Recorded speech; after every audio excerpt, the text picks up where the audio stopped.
Director, empezamos. Buenos días. En nombre de EAPN Extremadura me corresponde daros la bienvenida a todos y a todas. Encantado de que estemos aquí. Vamos a recibir por fin el resumen del trabajo y del esfuerzo y de las ilusiones que a lo largo de los 2 años anteriores hemos estado haciendo. Y ya tenemos aquí elaborada, gracias al esfuerzo del profesor Aguilar, guía de recomendaciones y líneas de actuación en inclusión social. El proceso ya se irá comentando a lo largo de este momento, pilotado por la Fundación Luis Vives, con la colaboración de todas las personas que ahora también están presentes aquí en compañía de sus instituciones,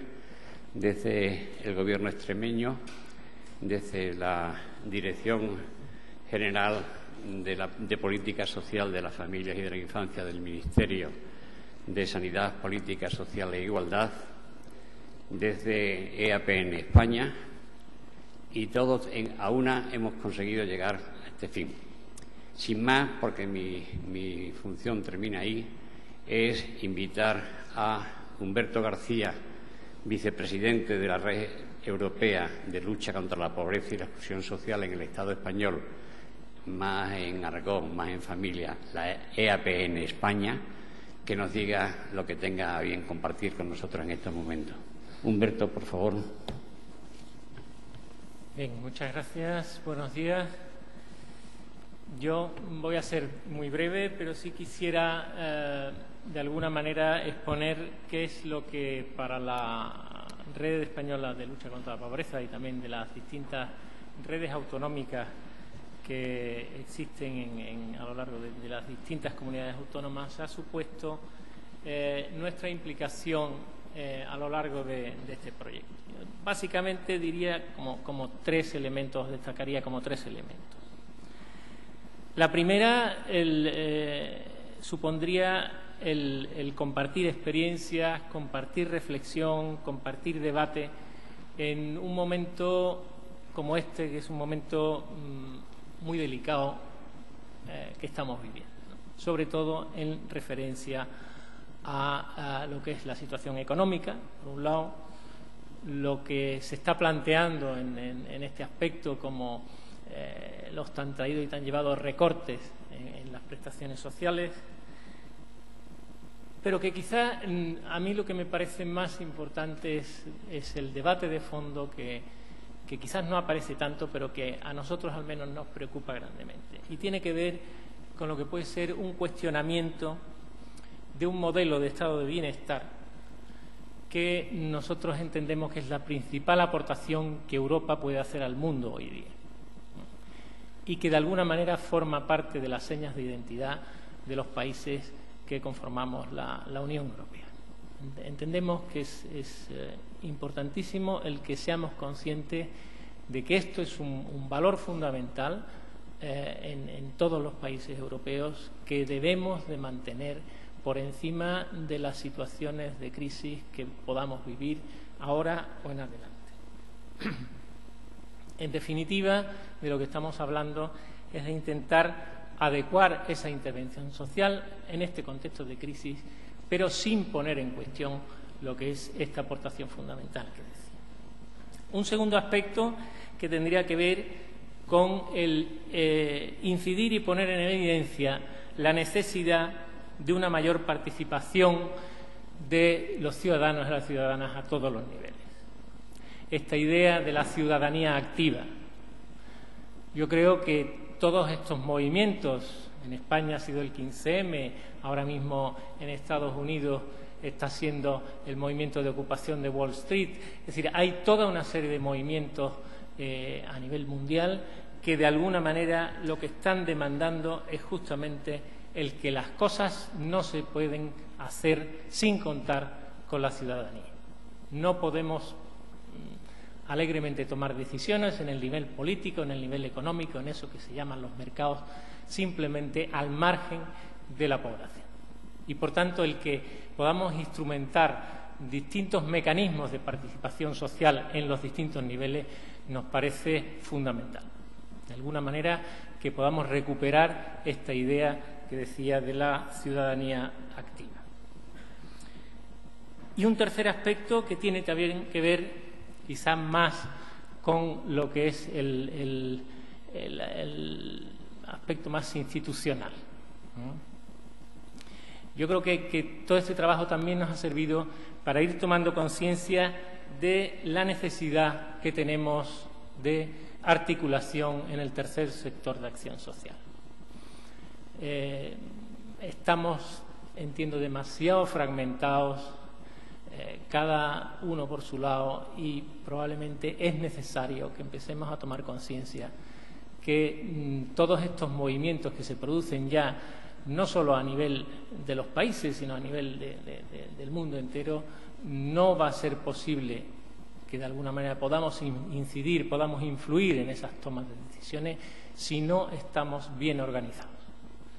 Y, por tanto, la idea de que tenemos, de alguna manera, que aunar objetivos, que aunar voluntades, y en este sentido, pues, incluso estamos ya en un proceso dentro de distintas redes y plataformas del tercer sector, intentando articularnos, intentando constituirnos como confederación, de manera que realmente podamos llegar a ser un interlocutor con suficiente capacidad de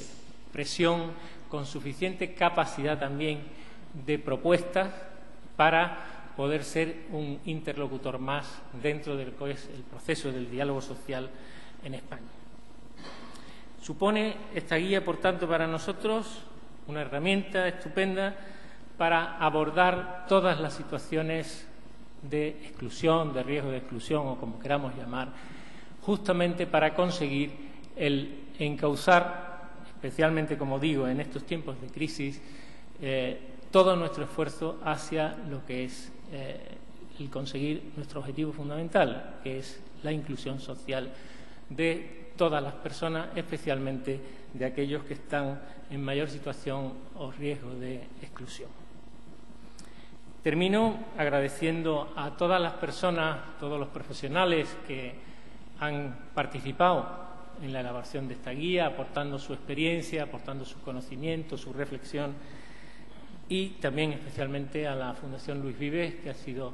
la que se ha encargado, pues, de compilar todo eso, de editarlo en una edición que me parece cuidada, me parece de un diseño,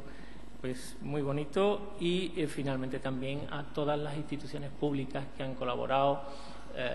no solo con la cofinanciación de este proyecto, sino también con la aportación de los propios profesionales de estas administraciones. Por tanto, muchas gracias a todos y espero que realmente esta guía pueda servir en la práctica para conseguir la inclusión social de todas las personas en España. Gracias.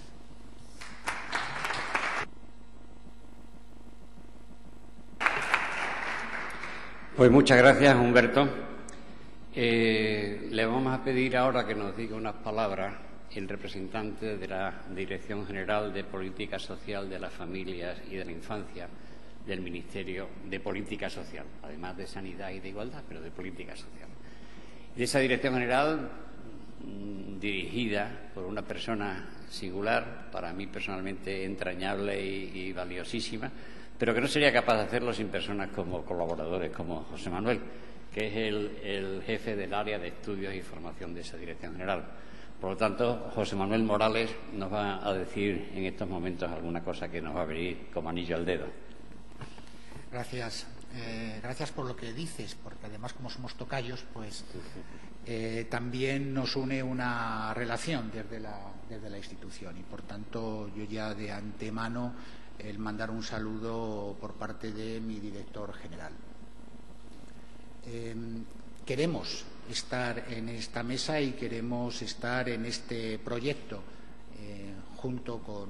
todos vosotros. Y, por tanto, lo primero que sí quiero señalar es el agradecimiento a todos los participantes que ha tenido desde el inicio este programa y que, de alguna manera, estamos presentando hoy uno de sus productos últimos para que podáis incluso evaluar la capacidad que tiene de utilidad para los profesionales esta guía de recomendaciones. Es por ello que yo no podía obviar de antemano el decir que hemos participado desde el inicio, pero también agradecer a todos los participantes dentro del programa y que se encuentran en esta mesa. Y, por tanto, agradecer a APN Extremadura y APN España por su participación activa. Agradecer a la Junta de Extremadura por su participación y promoción del proyecto en la región. Y, por supuesto, agradecer al promotor nuclear, al promotor vital, a la Fundación Luis Vives, que ha sido el promotor dentro de lo que era la gran financiación de este programa, que se inició ya como un embrión en el 2007 dentro de un programa europeo. Humberto nos reclamaba la importancia del empuje europeo que hemos tenido en la década anterior en relación hacia los procesos de la inclusión social y que en estos momentos tiene que reforzarse en la próxima década. Por eso se hablará a lo largo de esta mesa de cuáles son las cualidades que ha tenido este proyecto. Se debatirá en esta breve presentación de la guía por parte de todos nosotros. Y por eso yo no me voy a extender mucho, pero sí quería puntualizar algunos aspectos que desde no solo mi dirección general, sino desde mi departamento, hemos creído en este proyecto desde 2007, cuando se inicia y que se consolida en el proceso de 2009 y 2010. Proceso en el cual justamente es 2010, si recuerdan, por el año europeo de lucha contra la pobreza, donde se evalúa la estrategia de esa década, desde el año 2000, donde todos los gobiernos europeos plantearon que nuestras cifras de pobreza en nuestro estado de bienestar eran inaceptables. Y nos encontramos en el año 2010, más aún en los momentos de crisis, que esta situación de pobreza y o exclusión social no ha variado. Es por ello que se pidió a todos los gobiernos, desde la estrategia europea, un esfuerzo mayor en lo que es los sistemas de protección social. Y por ello se comprometieron justamente en el hito de este proyecto del 2010 a cuantificar cuál iba a ser el esfuerzo que cada uno de los Estados miembros iba a realizar para paliar las situaciones de pobreza y de exclusión social. Muchos de los profesionales que nos encontramos aquí recordamos que al final se ha concretado con una cifra de alivio de la pobreza y nos hemos comprometido todos en un esfuerzo conjunto que de aquí a la estrategia del año 2020 por lo menos 20 millones de personas que se encuentran en esta situación salgan de esta. Un compromiso que además ha cuantificado cada Estado miembro cómo va a contribuir como Estado miembro dentro de esta estrategia. ¿Por qué digo este hito en el 2010? Porque es el hito también de este proyecto, porque en definitiva son contenidos como estas guías de recomendaciones que nos aunan a todos los profesionales los que nos van a marcar el camino en esta década y que por tanto nos va a permitir conseguir lo que no conseguimos en la década anterior, a pesar de la situación de crisis. Y para ello yo quería puntualizar esos elementos. Cuando hablamos de trabajar juntos estamos hablando del partenariado. Yo creo que un elemento a considerar en este proyecto es cómo diferentes agentes, junto con vosotros y vosotras, hemos hecho real una forma de recomendación de actuación. Pero no podría olvidar otro segundo aspecto que incorpora este proyecto, más aún cuando desde la Unión Europea nos piden que tenemos que innovar en lo social y, por tanto, que en los mecanismos de eficiencia la innovación es un elemento clave. Bien, en el mundo de las, vamos a decir, pantallas, un elemento clave en nuestro trabajo en la innovación es la comunicación. Es por ello que este proyecto ha contado con una estrategia de comunicación. Una estrategia de comunicación no solo entre los profesionales, también una estrategia de comunicación para implicar a profesionales, por ejemplo, del mundo audiovisual, para que también trabajen, para que en todas las actividades el concepto de la responsabilidad social y de la inclusión social esté en nuestra actividad económica. Y eso son lo que hemos creído en este proyecto que culmina en el 2010, pero que seguro que continuará con todos vosotros y con todas vosotras. Muchas gracias por estar aquí.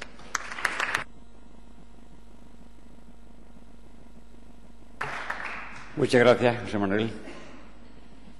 Va a intervenir a continuación, en representación de la Fundación Luis Vives, Vanessa Zenjor. Es la responsable de Asuntos Internacionales de la Fundación. Habéis oído ya, en una ocasión, cómo ha sido imprescindible en esta tarea la presencia de Fundación Luis Vives. La fundación que, bueno, cambian las personas, por eso es una institución, pero permanece el talante, la finura intelectual, la finura humana, que sería imprescindible en muchas de las tareas, no solo en esta, sino en otras muchas tareas de mucha repercusión en nuestra comunidad autónoma, que le agradecemos profundamente y le pedimos a Vanessa que la haga llegar a la Fundación. Así que Vanessa Zenjor nos va a decir algunas palabras. Muchas gracias, José Manuel. Buenos días a todos y a todas. Gracias también a todos los compañeros de la mesa, que como siempre es un placer compartir con ellos estos momentos que, como bien ha dicho José Manuel, lo llevamos haciendo desde hace ya varios años y da gusto saber que siguen apoyando y que siguen apostando por proyectos como este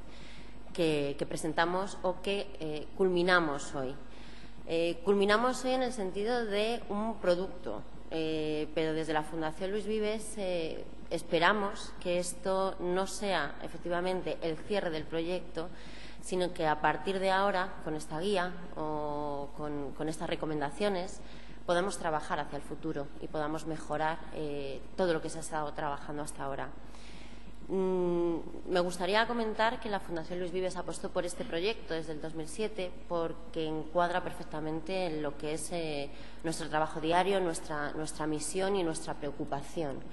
que es el poder fortalecer tanto el sector como generar espacios de reflexión y espacios de encuentro para diferentes entidades, para diferentes instituciones y para diferentes profesionales. Creemos que trabajar juntos y trabajar en partenariado y exponer y compartir diferentes opiniones es de un gran valor añadido. Por lo tanto, para nosotros es un orgullo presentar hoy aquí la guía que ha sido trabajo intenso, realmente intenso, durante estos años de reflexión y de intentar mejorar y proponer. Porque es cierto que siempre hemos estado en seminarios, encuentros, espacios en los que muchas veces nos hemos quedado como con ganas de decir, bueno, lo hemos comentado y ¿ahora qué? Sabemos todos en qué situación estamos, pero ¿hacia dónde vamos? Entonces, intentamos ir un paso más allá, tanto, como ha comentado José Manuel, en materia de comunicación, de implicar a otros sectores que parece que están alejados de los temas más sociales que trabajamos nosotros a diario, pero también el poder devolveros esas aportaciones que habéis hecho, que creemos que es fundamental para poder avanzar. Creo que el proyecto ha sido un éxito. También creo que hay muchas cosas que se empezaron a trabajar en el 2007 y que a día de hoy han cambiado mucho por las circunstancias en las que hoy estamos. Con lo cual, otra recomendación para la guía de recomendaciones sería que se trabajase y se mirara desde una manera crítica y desde una forma que pueda surgir un análisis y una reflexión desde el momento que estamos, que sirva como base, pero que lo hagamos de manera crítica, porque es cierto que hay muchas cosas que seguimos igual, pero hay otras que han cambiado y que quizá a través de estas recomendaciones y líneas de actuación que creemos que son extrapolables y que se pueden usar desde aquí en Mérida, en Galicia, o por lo menos esa ha sido nuestra intención, que se recupere lo que a día de hoy todavía está vigente y que, bueno, sí hay que continuar añadiendo capítulos o trabajando en otras líneas. Será un placer seguir trabajando con vosotros. Esperamos que esta publicación os sea de utilidad y que os veáis reflejados,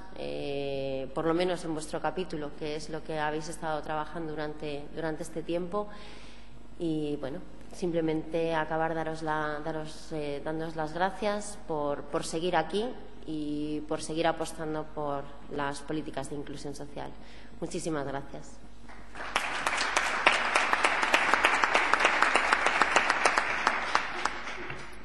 Por último, le corresponde por derecho propio rematar esta presentación de este acto al representante del Gobierno extremeño entre nosotros.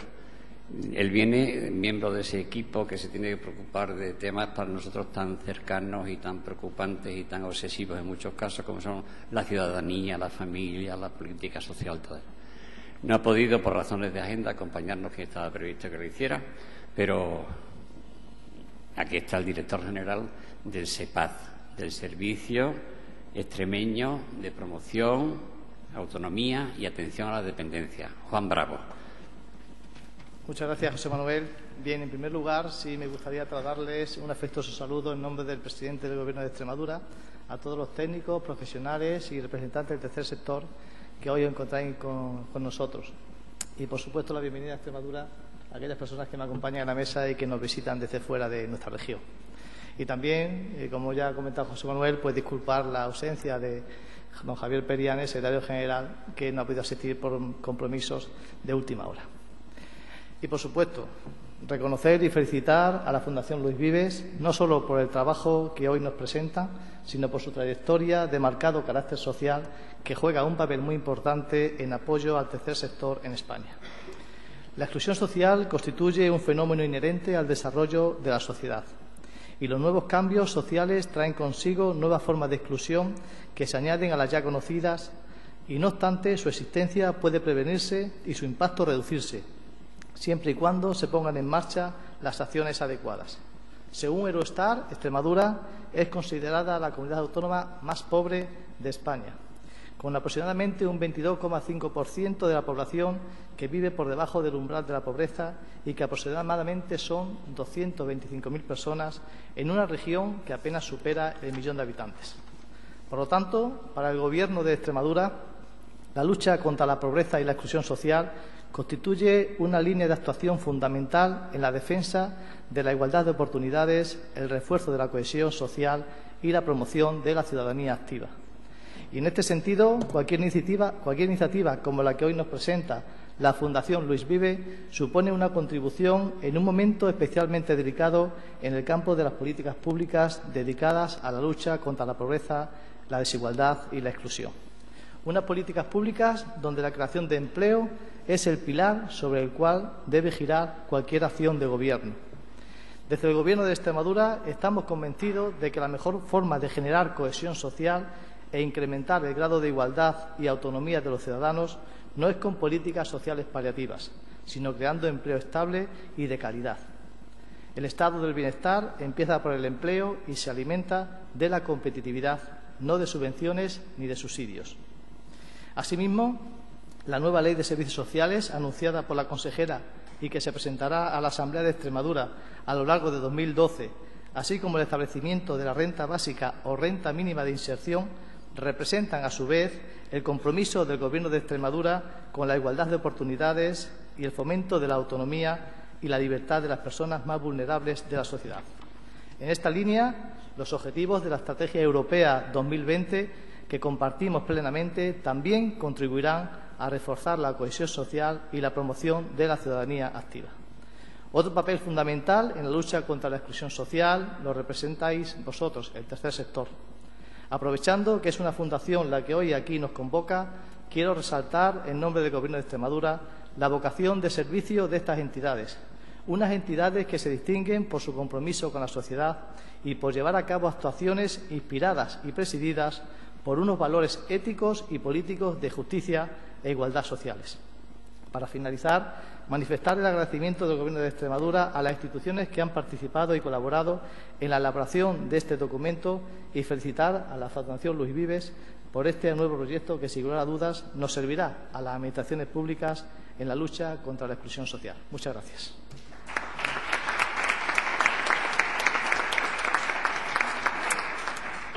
Bueno, pues ha terminado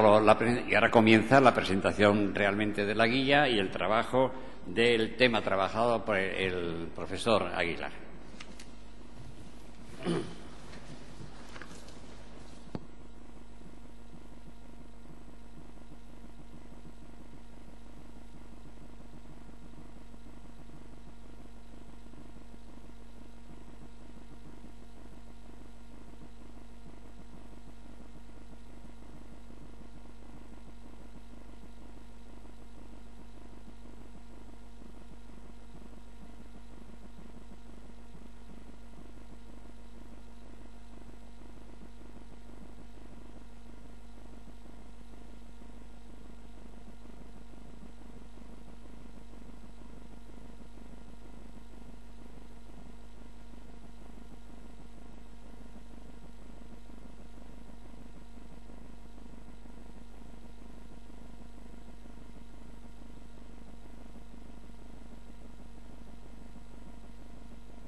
Soy del Departamento de Asuntos Internacionales de la Fundación Luis Vives y junto con Vanessa, bueno, pues hemos sido los que hemos estado un poco gestionando este proyecto desde dentro de la Fundación. Quería agradecer vuestra presencia porque seguramente conocéis el proyecto tan bien como nosotros, algunos de vosotros, porque habéis estado implicados muy activamente. Y bueno, a la Asamblea de Extremadura también por acogernos aquí. Yo os voy a contar un poco lo que ha sido el proceso de trabajo de la guía antes de que Manuel Aguilar os haga la presentación concreta del tema que se ha trabajado en Extremadura en 2009 y en 2010, que ha sido la atención integral. Os voy a contar un poco las actividades generales, en concreto las actividades de 2009 y 2010 y luego un poco las conclusiones. Este es el cuadro, que no sé si veis bien, que resume un poco todo lo que se ha hecho a lo largo de los 2 años de proyecto. Toda la parte de arriba serían las actividades más de debate y reflexión, en las que vosotros y compañeros vuestros de diferentes comunidades autónomas, así como los socios del proyecto, tanto nacionales como regionales, y los autores de la guía, habéis trabajado. La zona inferior es toda la parte de la que hablaba José Manuel Morales, de divulgación y comunicación que se ha hecho, que creemos que es un activo importante de este proyecto. Que tenga toda la parte de reflexión a un nivel más técnico, pero que esa parte de reflexión baje realmente a todas las personas, a los técnicos y a los que no son técnicos.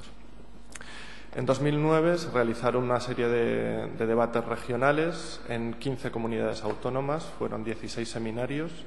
y un seminario intermedio que hizo un poco de conclusión o de resumen de todo el trabajo de ese año, y a partir del cual se lanzó el trabajo del año siguiente, de 2010. Se publicó el cuaderno de debate número 6 sobre políticas de inclusión activa en el plano local,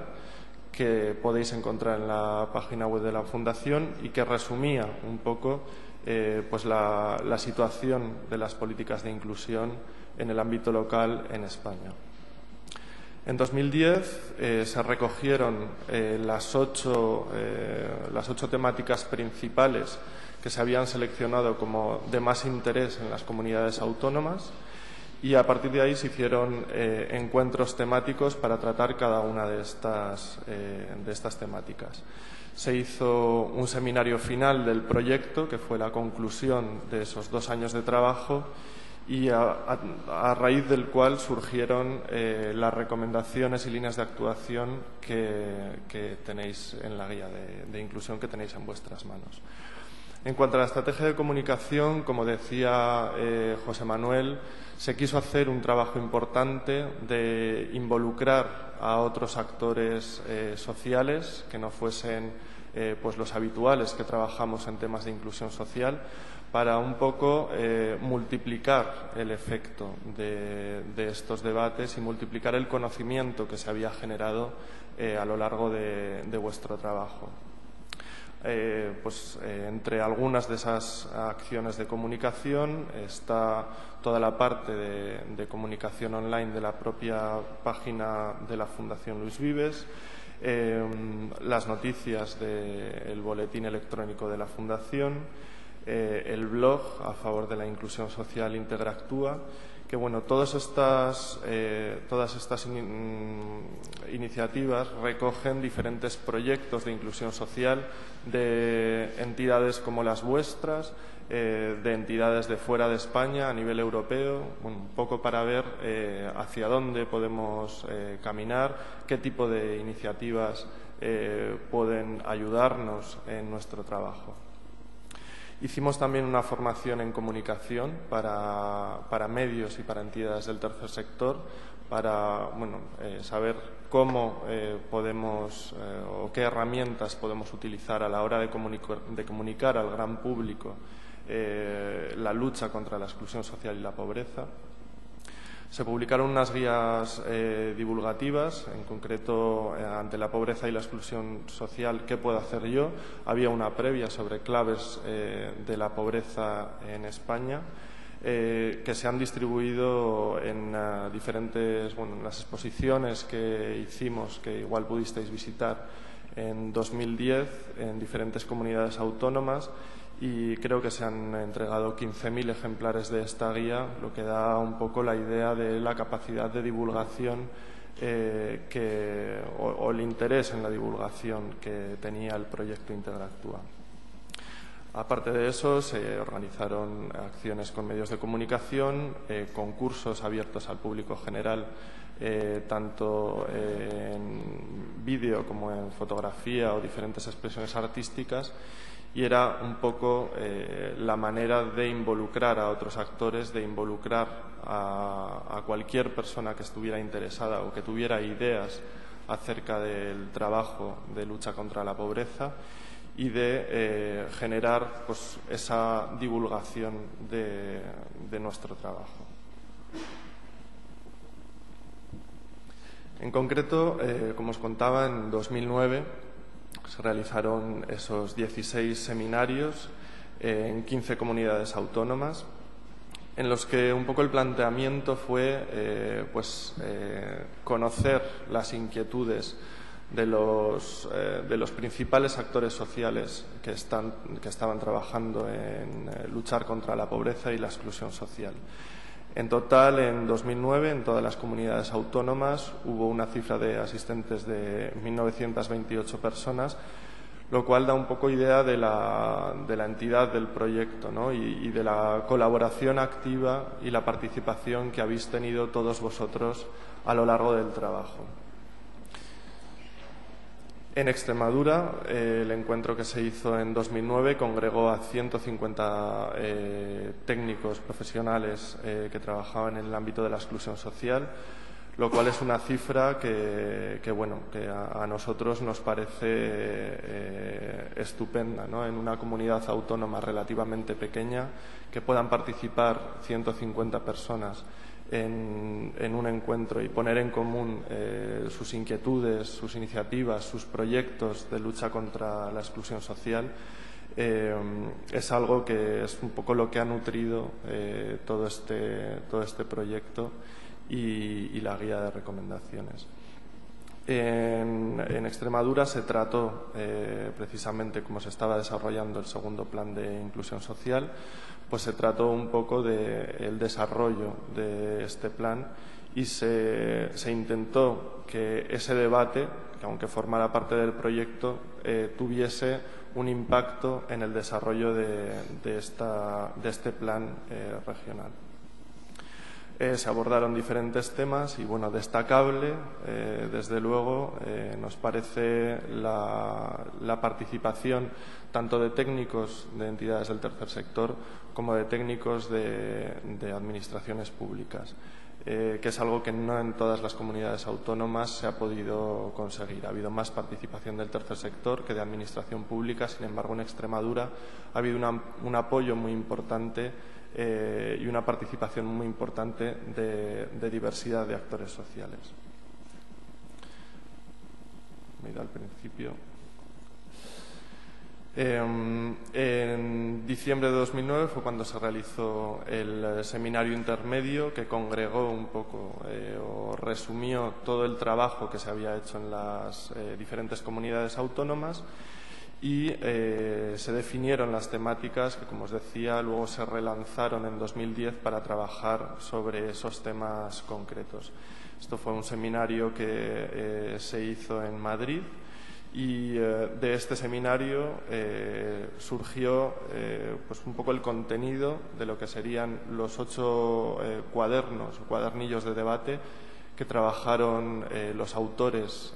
que han colaborado en el proyecto y que sirvieron de base para el debate en 2010 en las diferentes comunidades autónomas.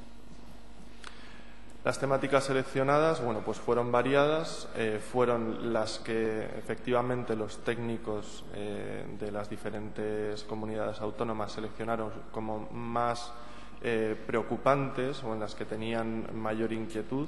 o que eran de mayor relevancia para su comunidad. Entre ellas, pues bueno, las iniciativas sociales en zonas con necesidades de transformación social, la activación de personas con especiales dificultades de acceso al empleo, el mundo rural y los servicios sociales, la aplicación del método abierto de coordinación en el ámbito local, las medidas frente a la crisis, al contexto de crisis, la atención integral en el plano local, que es la temática que trabajasteis en Extremadura, la colaboración de servicios para la inclusión social y la garantía de los recursos mínimos. A partir de ahí, en el periodo de marzo y abril de 2010, se hicieron una serie de reuniones de planificación en las diferentes comunidades autónomas en las que pues bueno, participaron los socios autonómicos, un poco definiendo cuál iba a ser el desarrollo del trabajo en 2010. De esas reuniones de planificación pues se consiguió tener el programa y el listado de participantes que se consideraba de interés para trabajar en la temática a lo largo del año. A lo largo de, bueno, después de esta fase de planificación se realizaron los 8 encuentros regionales en Andalucía, en Aragón, en Castilla-León, Castilla-La Mancha, Comunidad Valenciana, Extremadura, Madrid y Murcia. Y un seminario final que fue el que concluyó un poco el proyecto. Y en total hubo 514 asistentes. Como os decía, en Extremadura, bueno, y como sabéis seguramente muchos de vosotros, porque lo habéis trabajado, en Extremadura se trató el tema de la atención integral en el plano local. El número de asistentes en este caso fueron 73 personas, tanto, decía, de entidades del tercer sector como de administraciones públicas. Y se trataron pues bueno, una serie de preguntas concretas para el debate que dieron como conclusión pues bueno, esa recomendación de hacer o personalizar los itinerarios con profesionales de referencia, empoderar a los usuarios y generar confianza. Pero esto nos lo va a explicar Manuel más adelante, mucho más ampliado. Una vez que se realizaron estos encuentros en todas las comunidades autónomas, en el periodo de julio a noviembre, pues se hizo un trabajo online con todos los socios del proyecto, tanto autonómicos como nacionales, sobre las conclusiones a las que se había llegado en cada uno de los encuentros y a través de ese trabajo online se llegó a un acuerdo final de contenidos de la guía que tenéis en las manos. Finalmente, en diciembre de 2010, sobre ese borrador se trabajó en el seminario final pues, bueno, todo lo que serían las recomendaciones y las líneas de actuación que se han vertido en la guía. Se presentó el cuaderno europeo número 8, que recogía todo el trabajo que se había hecho en 2010, un poco los cuadernillos de debate que se habían preparado para cada comunidad autónoma, se reelaboraron con las conclusiones y se unificaron en este cuaderno. Y ese mismo día del seminario final se trabajó por grupos en las recomendaciones y las líneas de actuación de cada una de las temáticas. Finalmente, el último periodo, de enero a marzo de 2011, pues bueno, se reelaboraron esas conclusiones y líneas de actuación por parte de los autores. Los socios hicieron sus aportaciones oportunas, se hizo una revisión por parte del coordinador y como resultado final, pues bueno, tenéis la guía que tenéis en vuestras manos, que como destacaba también José Manuel y Vanessa, es un producto final, pero es un producto que entendemos y queremos que tenga continuidad y creemos que puede tener continuidad y se puede seguir avanzando en temas, en nuevas temáticas, en los mismos temas, pero de otra manera. Como conclusiones de este proyecto, también lo ha destacado la mesa, bueno, el trabajo en partenariado ha sido el principal activo de este proyecto. Sin vuestro trabajo, sin el trabajo de vuestros compañeros de otras comunidades autónomas, la guía que tenéis en las manos no hubiera visto la luz, vaya, porque lo importante de esto es que habéis podido aportar vuestro conocimiento y vuestra experiencia en el plano local, algo que desde la Fundación podemos promover, pero obviamente no tenemos ese conocimiento. El consenso también, que a veces ha sido complicado, como decía Vanessa, bueno, un trabajo intenso, ¿no? Porque al fin y al cabo son muchos actores, realidades diferentes, y conseguir unas recomendaciones y unas líneas de actuación que sean extrapolables a prácticamente toda la realidad local y regional española es complejo, pero se ha conseguido. Y esa extrapolación de contenidos que creemos que a través del trabajo conjunto se ha podido conseguir. Pues nada, esto es un poco el contexto general de la guía. Y ahora Manuel os va a presentar en concreto pues esas recomendaciones y líneas de actuación que se trabajaron en Extremadura sobre la atención integral en el plano local. Bueno, buenos días a todos y a todas. En primer lugar, antes de empezar, agradecer a los organizadores de las jornadas y a los diferentes socios del proyecto Integractúa, pero también a todas las personas que estáis aquí y a las personas que, no estando hoy aquí, estuvieron en la sesión que tuvimos en esta misma sala de debate en el seminario anterior. Vuestra presencia, el estar hoy aquí, el estar hoy dispuestos a escuchar y espero, al final de mi exposición, de debatir algunas cuestiones en torno a este proyecto, a esta guía y sus productos intermedios, que, como yo creo que han señalado ya varias personas que han intervenido, puede ser un producto final de un proyecto concreto, pero este proyecto viene de toda una historia anterior y tiene una historia por delante como proyecto y como parte de las cosas que pasan en nuestro país en el mundo de la lucha contra la exclusión social y por la inclusión social. Por lo tanto, estamos en un momento más que siempre tiene su continuidad y más en un momento como el actual, en el que no solo tenemos una situación de crisis en la cual muchas decenas de miles de nuestros compatriotas están padeciendo y pasando momentos muy difíciles. Además, estamos con recursos escasos para hacer frente a muchas de las cosas que tendrían que hacer, sino que además yo creo que otra de las cuestiones que caracteriza la situación actual es un grado muy fuerte de incertidumbre. Quien sea capaz de decir cómo va a ser la situación de Europa o de España o de Extremadura o de Cataluña de aquí a 5 o 10 años, pues debe tener alguna bola mágica. Y son tiempos interesantes, pero también son tiempos que tienen dificultades, problemas, y las incertidumbres siempre crean inquietudes y ansiedades. Yo por eso creo que es especialmente importante que le demos vueltas a las cosas, que reflexionemos conjuntamente y que, aunque pueda sonar un poco macabro, las crisis que, como he dicho, suponen el sufrimiento de muchas personas y en ese sentido son muy negativas, también deberían ser aprovechadas como ocasiones en las cuales repensemos las cosas que hacemos, pensemos si no hay formas mejores de hacer lo que venimos haciendo hasta ahora, cosas que normalmente cuando las cosas van bien y los medios sobran, pues no tenemos mucha motivación para hacer, pero que cuando la cosa nos aprieta en el zapato, pues podemos tener alguna motivación extra para pensar si hay formas mejores de hacer las cosas. Yo lo que pensaba plantear aquí es alrededor del capítulo, de la parte de la guía que nos ha tocado elaborar a Marta Llobet, que no podía estar hoy aquí, y a mí,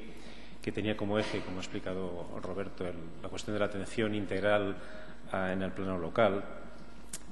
Más allá de contaros algunas de las cosas que están en los documentos y en el proceso que hemos seguido aquí, del que muchos sois partícipes y además en último término podéis leer en los textos, sí querría, en relación con las cuestiones planteadas ahí, poner sobre la mesa cuáles creo que son algunos de los núcleos centrales que van un poco más allá de lo dicho en el propio documento y que creo que sitúan algunos de los debates que deberemos hacer en los próximos tiempos en nuestro país para pensar lo que es uno de los ejes, de las preguntas centrales de este capítulo, de esta parte, que además resuena mucho con algunos otros, como el de la garantía de recursos mínimos o de la activación, que en el fondo es cuáles son las condiciones que nos permiten ofrecer una atención integral, personalizada, de calidad, orientada a favorecer, facilitar la incorporación social de las personas que padecen situaciones de dificultad de estas que hemos dado en llamar de exclusión social. Y cuál es el papel que pueden y deben cumplir los servicios sociales en este terreno. Yo querría tocar básicamente tres cuestiones que desarrollaré y espero que después tengamos ocasión de dedicar un tiempo a debatirlas. En primer lugar, algunas reflexiones o algunas dudas y cuestiones que creo que son importantes sobre cuál es el papel y cuál no es de los servicios sociales en ese terreno.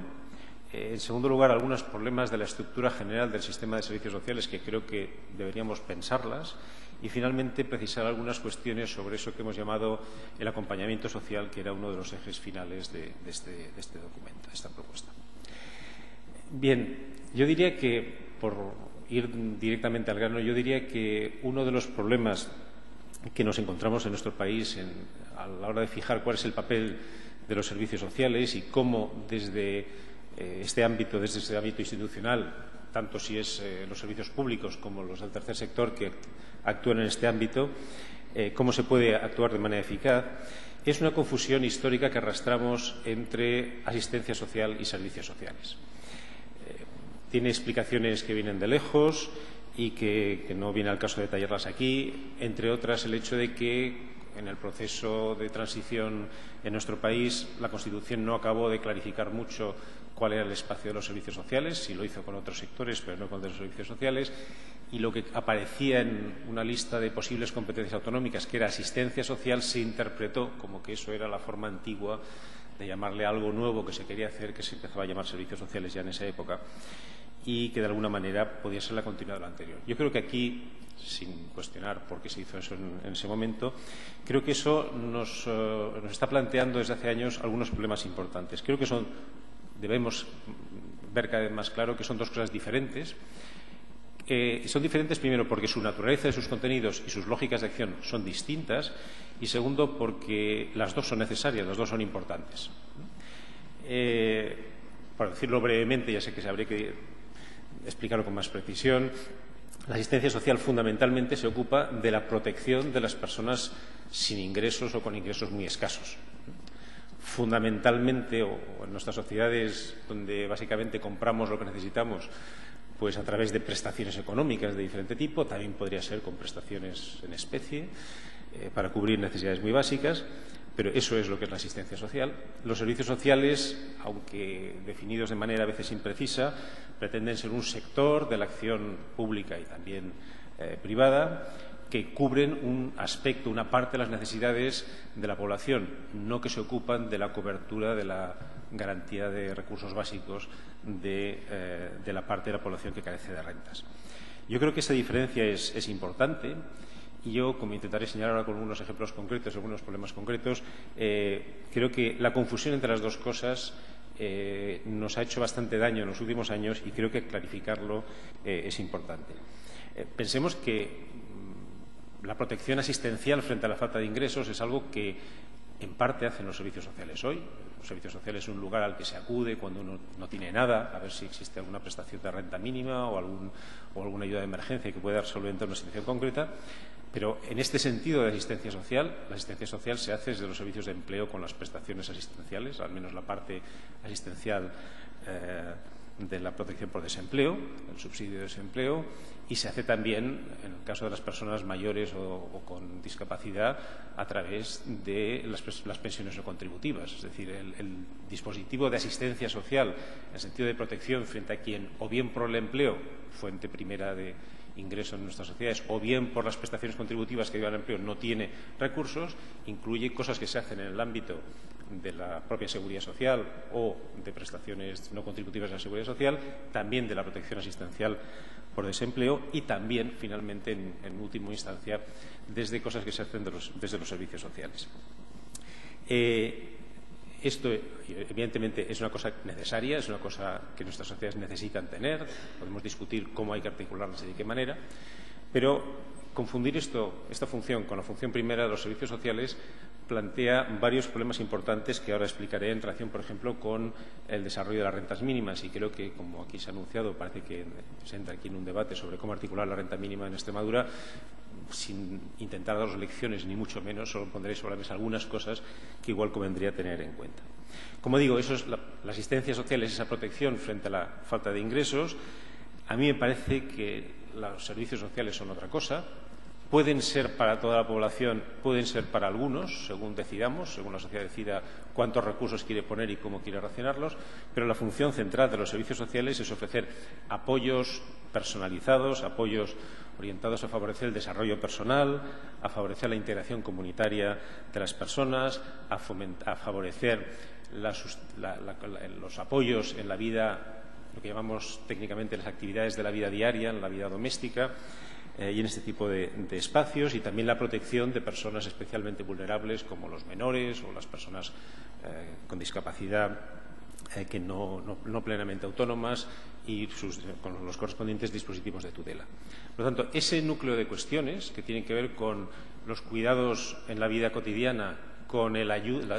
apoyo al desarrollo personal y a la incorporación social en la vida comunitaria y con la protección y tutela de determinados colectivos, creo que esas son las funciones propias de los servicios sociales. La garantía, la protección frente a la falta de recursos es algo que se podrá o no hacer desde los servicios sociales, pero es otra cosa. Y es otra cosa que tiene lógicas diferentes y que tiene que ser coherente con otras cosas. Para ir a poner ejemplos concretos. Uno puede articular prestaciones de renta mínima. Sabéis que mayoritariamente las rentas mínimas de inserción en España, en la mayor parte de las comunidades, están situadas en los servicios sociales, su punto de acceso, su gestión. Pero las rentas mínimas, con quien tienen que ser coherentes, no es con el resto de los servicios sociales, es con las prestaciones de desempleo, con las pensiones no contributivas y con toda otra serie de prestaciones económicas que se gestionan desde otros sitios. Cuando digo ser coherentes es que cuando se acaba una empiece la otra, que no haya duplicidades, que los criterios de acceso sean más o menos parecidos. En los trabajos preparatorios que se hicieron del capítulo sobre garantía de recursos mínimos eso se profundiza con mucho detalle. Por decir algo, ni qué es una unidad familiar a efectos de calcular la cuantía es igual para unas cosas que para otras, cuando en realidad son piezas que encajan. Se supone que hay un escalonamiento que dice, pues si uno ha trabajado antes y ha cotizado, tiene una protección contributiva por desempleo, si eso se le acaba, tiene una protección asistencial, y si eso se acaba, debería tener otro último tipo de protección, con otras características, con las cautelas que se quiera, pero eso debe ser relativamente coherente. Sabéis, lo digo solo para que lo penséis, que hay una comunidad autónoma que se ha lanzado por el camino poco a poco, que es el País Vasco, de colocar la gestión de la renta mínima en los servicios de empleo y no en los servicios sociales, y suponer que una parte de los perceptores de renta mínima básicamente necesitan apoyos de inserción laboral y lo recibirán allí, y los que tengan además problemas de otro tipo pues serán puestos en conexión con los servicios sociales. No digo que esa sea la solución buena, pero es algo que debería hacernos pensar si no es una línea interesante de acción. como mínimo debería servir para clarificar que estas dos cosas son distintas. Como decía, las rentas mínimas creo que ilustran bastante esta contradicción. Por ejemplo, como decía,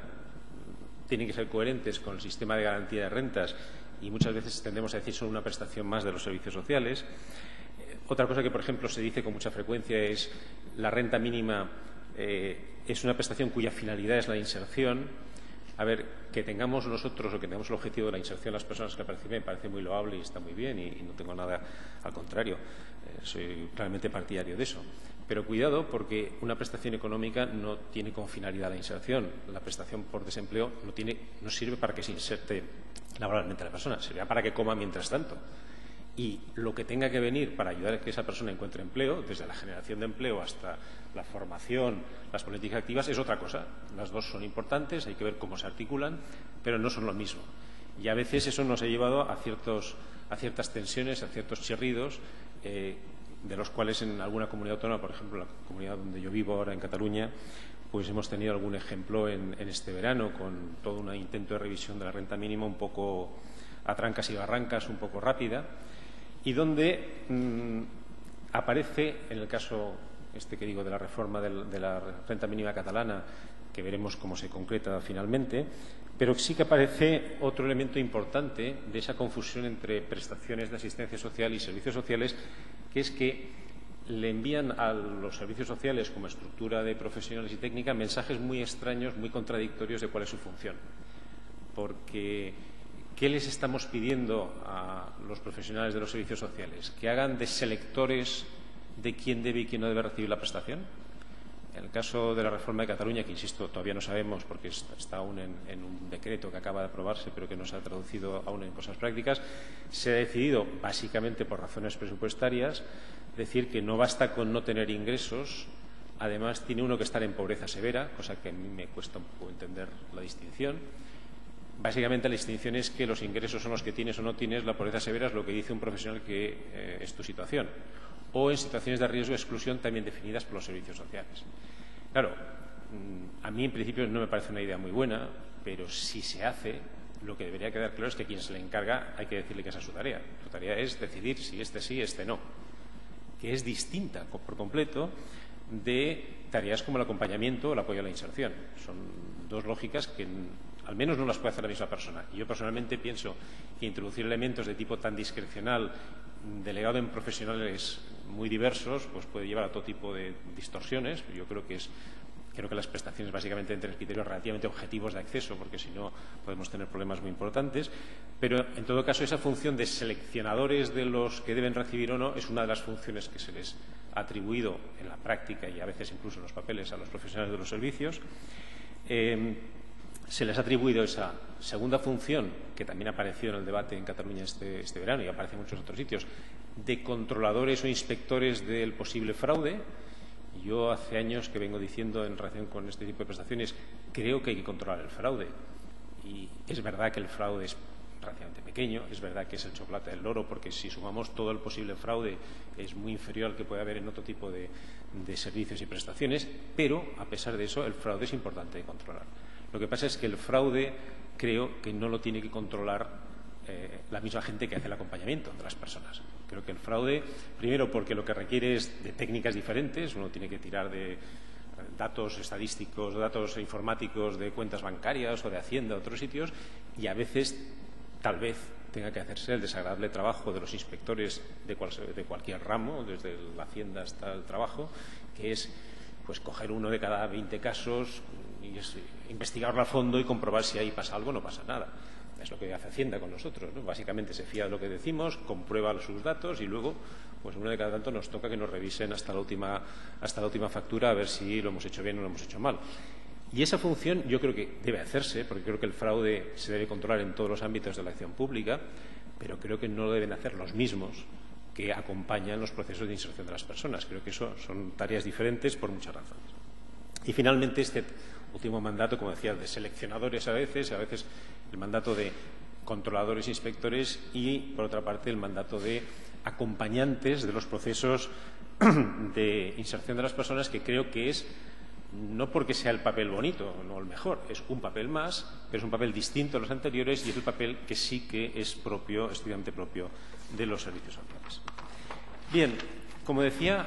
las cuestiones que he puesto sobre la mesa tienen que ver con esa confusión o solapamiento entre asistencia social y servicios sociales, sobre el que se señalan algunas cosas más en el texto y que, de hecho, a mí siempre estas cosas que uno descubre que alguien, muchos años antes que uno, ya había señalado estas cosas, la propia LISMI, la propia Ley de Interacción Social de Minusválidos, hace un ejercicio muy sensato de definición de diferentes tipos de funciones.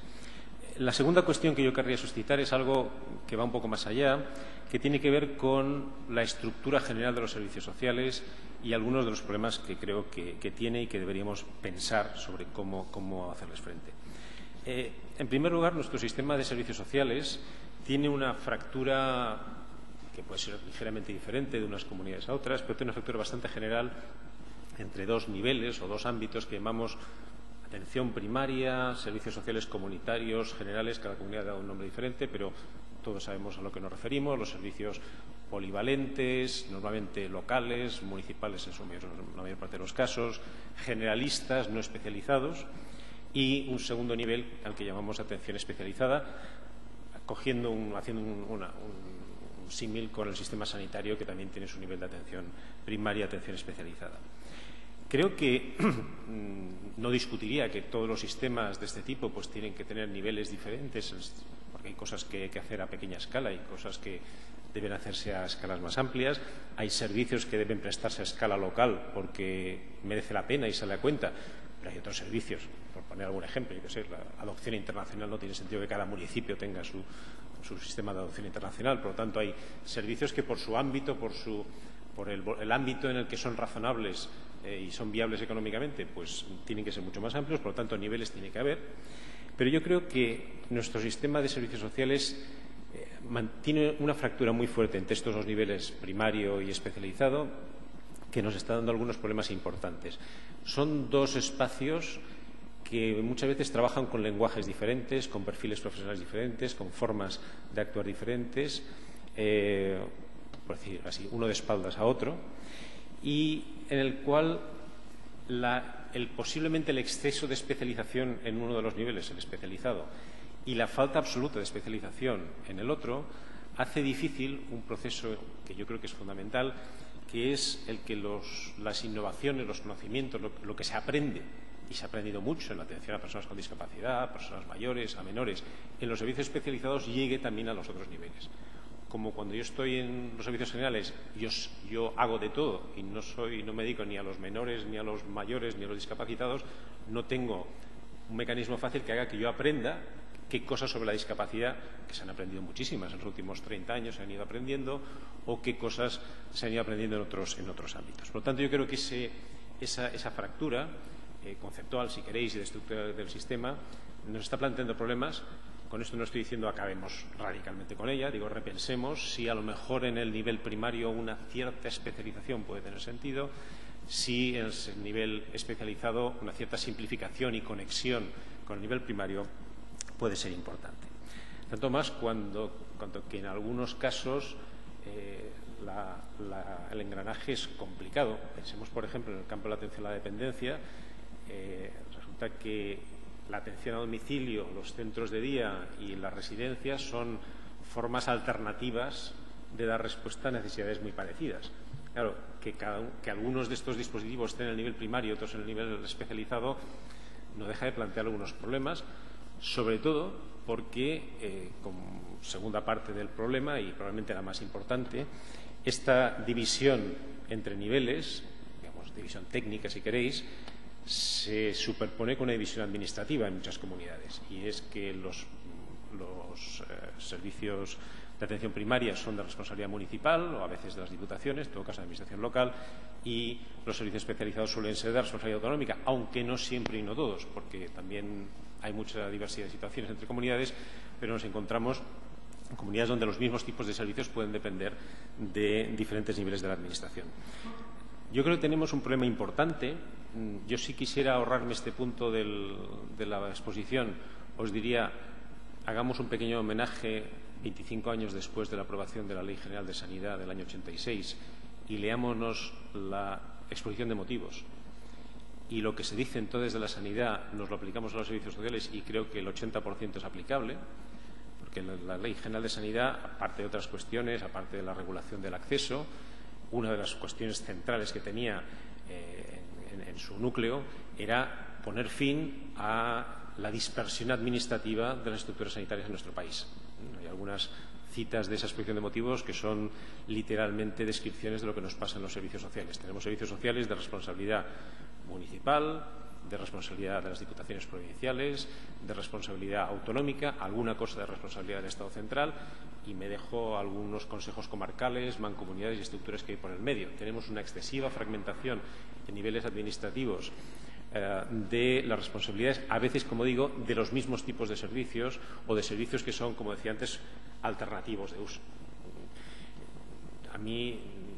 ya sin entrar, podría mencionar algún ejemplo concreto, pero en algún caso sé de alguna comunidad, no aquí, que no conozco tan en detalle, pero que en el ámbito de la dependencia, claro, el dilema que se le plantea a un ayuntamiento de decir a esta persona se le atiende en atención a domicilio, que es lo que quiere la persona y lo que yo considero mejor, pero entonces lo pago yo aunque luego me llegue el dinero, o se lo mando a un servicio residencial, porque entonces que lo pague la comunidad autónoma y ya se buscarán ellos la vida, como sea, para conseguir los dineros,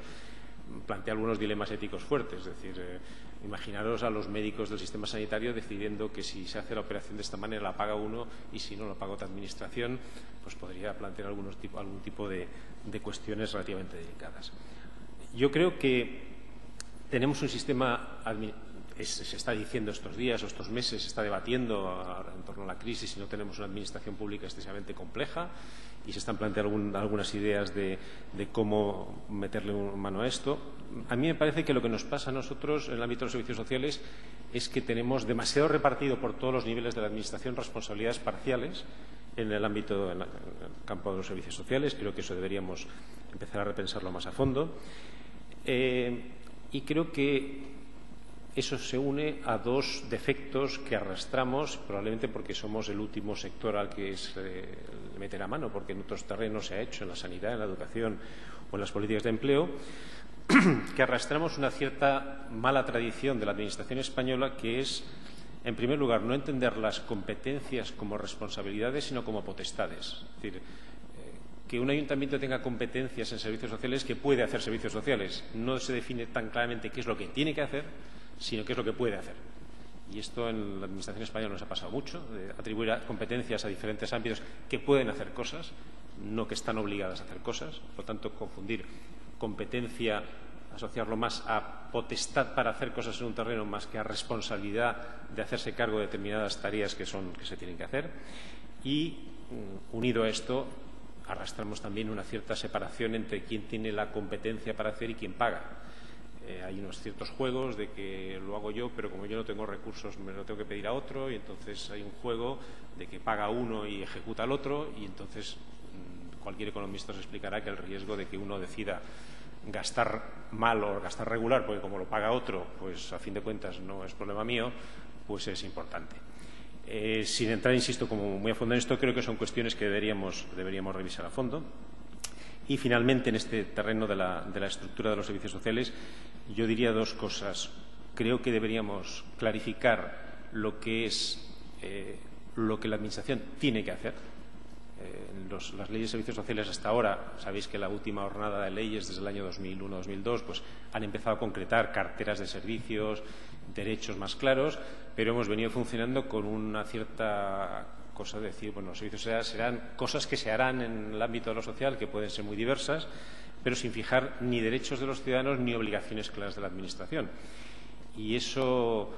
plantea problemas importantes, porque lleva a modelos que combinan a lo mejor la infraprotección de unos con la sobreprotección de otros, las duplicidades con otras cosas. Creo que clarificar qué es lo que hay que hacer y luego qué son las otras cosas que si se puede bien, si no. Suelo decir como ejemplo, el sistema educativo tiene que ofrecer clases de la ESO o clases de primaria y puede montar un huerto escolar, y eso se hace si hay tiempo, dinero, y si no, pues no se hace. Pero nosotros tenemos un tema en el que unos hacen huertos escolares pero no hacen primaria, otros hacen primaria sin huertos escolares y otros hacen las dos cosas. y ahí hay un cierto riesgo. Basta ver las coberturas, por ejemplo, atención a domicilio, lo digo en Cataluña, que lo conozco un poco más, entre municipios las diferencias son abismales de un municipio al municipio de al lado. Entonces, bueno, ¿y por qué? Pues porque le ha dado por ahí al ayuntamiento o porque hay algún tipo de explicación de otro tipo, pues muchas veces depende de cuestiones muy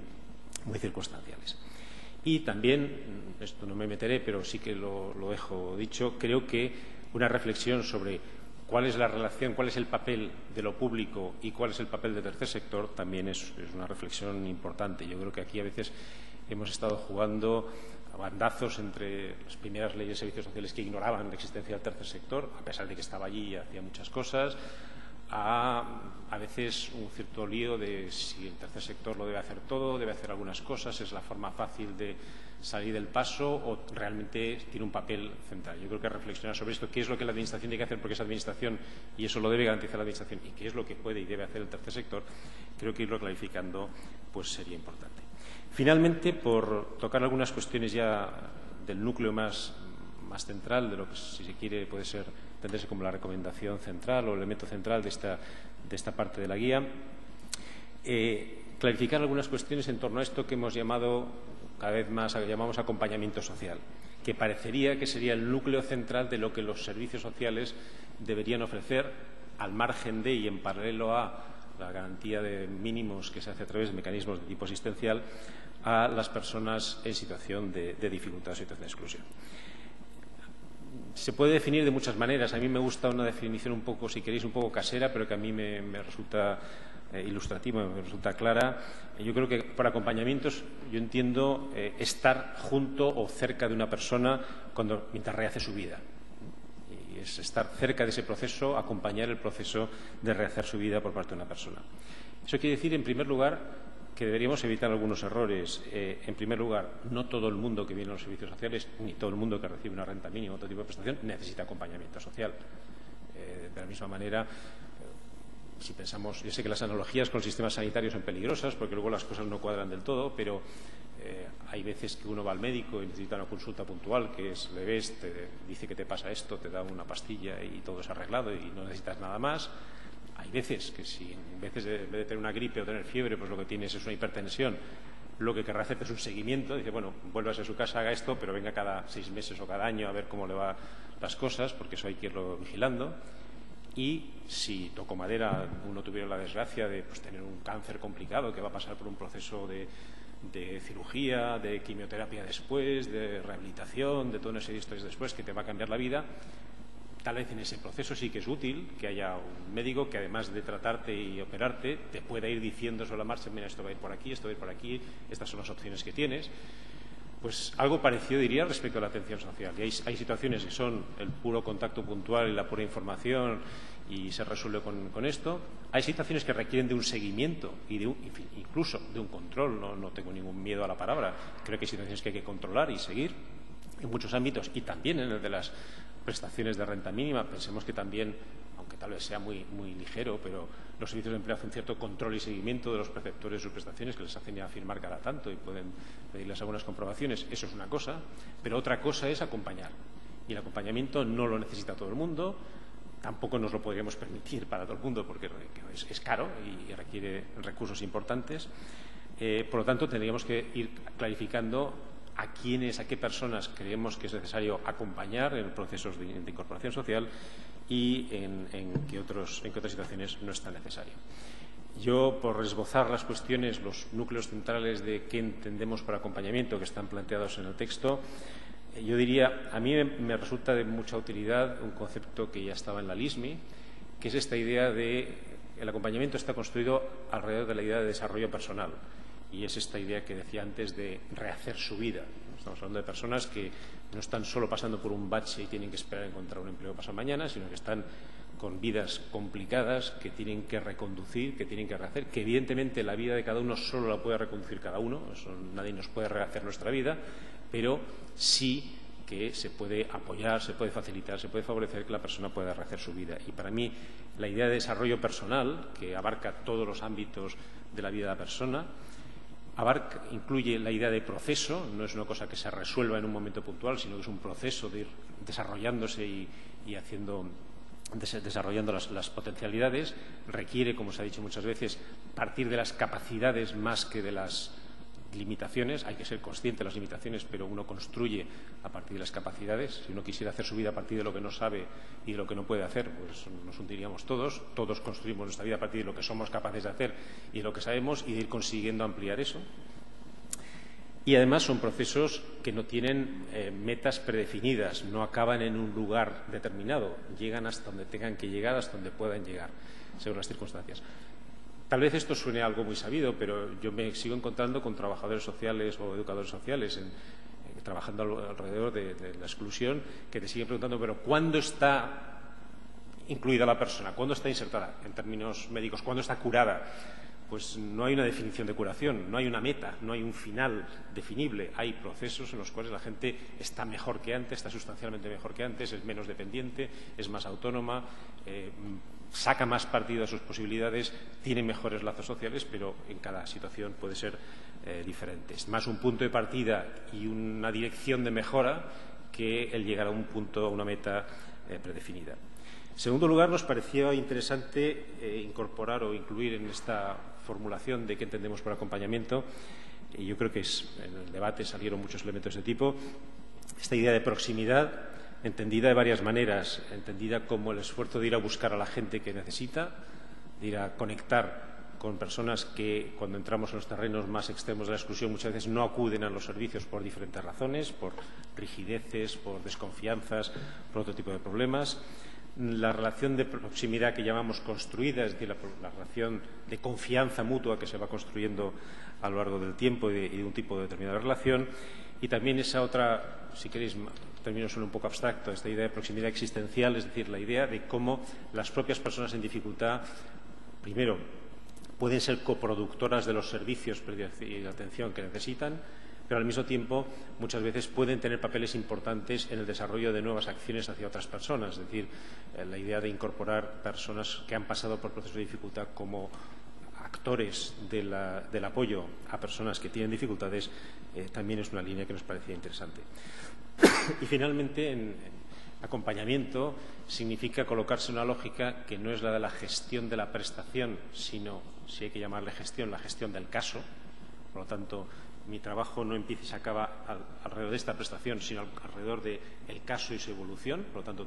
aunque no tenga que hacerlo yo todo, tengo que estar en una lógica de todas las cosas que esta persona va recibiendo o haciendo.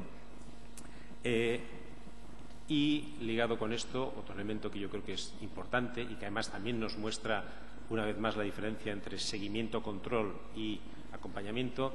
El acompañamiento difícilmente puede no ser voluntario y difícilmente puede no ser con la fuerte participación de la persona acompañada. Insisto, si hay situaciones que hay que controlar, contrólense. Si hay situaciones que hay que seguir, sigámoslas. Pero acompañar el proceso de rehacer su vida de la persona es algo que no puede imponerse contra la voluntad de la persona si es que no la tiene, ni puede hacerse sin su participación. No puede consistir simplemente porque si lo reducimos a un proceso en el cual yo le pongo tareas a esta persona y compruebo que las hace, estamos en una lógica de control y seguimiento que digo, posiblemente haya que hacerlo, no la niego, pero es muy diferente en su funcionamiento de la lógica del acompañamiento. Bien, creo que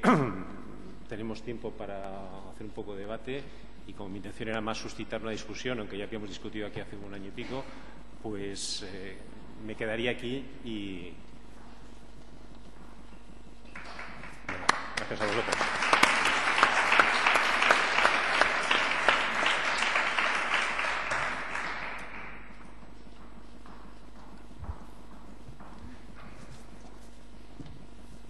Gracias. Yo normalmente, Manuel, y el resto de compañeros que me conocen, no intervengo en estos debates, entendiendo que sois los profesionales que trabajáis en la atención directa, donde yo necesito escucharos de cuál es el debate que queréis. Pero permíteme, Manuel, que te diga que, claro, nos has mirado a la Administración y nos has mandado mensajes a lo largo de tu intervención hacia la Administración. Por tanto, esto, de alguna manera, estoy encantado, pero me obliga a intervenir, por una parte, para hacer un contexto, entendiendo que los mensajes que me mandas a la Administración y por tanto dentro de mi responsabilidad, cómo de alguna manera puedo reorientar lo que nos estás planteando. Claro, has ido más allá de tus recomendaciones que has aglutinado en el documento y, por tanto, nos estás planteando cuál es la misión de los servicios sociales, desde la Administración, junto con todos los que estamos aquí, hemos querido denominar a semejante de salud de atención primaria. En definitiva, los servicios sociales comunitarios y con las diferentes denominaciones que tienen o se han reordenado en las comunidades autónomas. Y claro, hablo de reordenar porque, claro, ha sido desde tu concepto de integralidad, que es lo que querías responder a la guía, y entendiendo todo lo que tú conoces sobre la estructuración de servicios, nos has planteado la coordinación, que es fundamental en esa integralidad, pero voy a utilizar el término anglosajón. Nos has planteado la coordinación. Y claro, nos estás diciendo de alguna manera que tenemos que reordenar de otra manera los servicios sociales, y en este caso que a mí me apunta en relación a los servicios sociales del nivel comunitario y, por tanto, de la atención primaria. Ahora que además estamos en el Ministerio de Sanidad, me has mencionado al hito de la Ley General de Sanidad y, por tanto, tengo también que decir que dentro de los servicios sociales comunitarios llevamos 25 años dentro de lo que hemos denominado el plan concertado. No voy a decir creando un sistema público de servicios sociales de atención primaria, pero sí sistemas públicos de atención primaria que ha consolidado una red pública a nivel comunitario. Y por tanto lo pongo a debate incluso para que me contestes si lo ves en esa visión. ¿Por qué? Porque Salud en 25 años ha tenido muchos aciertos de ordenación, pero también ha tenido muchos errores. Y los servicios sociales no se trata de que repitan los errores de los servicios de salud. Y digo esto justamente por la pregunta que quería lanzarte. Desde el concepto de atención social que nos has planteado separado del gran conjunto de la asistencia social y bajo el concepto de lo que nos planteas a la Administración de reordenación de los servicios, ¿quieres decirnos que dentro de lo que habíamos consensuado todos los profesionales, con su debate y sus críticas en referencia a las prestaciones básicas de atención social que están definidas en los servicios sociales comunitarios, hago un recordatorio muy rápido de información, orientación, derivación, de ayuda a domicilio, apoyo a la unidad convivencial, soporte y apoyo a lo que es la inserción y la prevención de la exclusión y las ayudas de emergencia social, además de la solidaridad? Nos estás planteando que desde las administraciones abramos un debate de reordenación de estas prestaciones básicas. Gracias, Manuel, por tu intervención.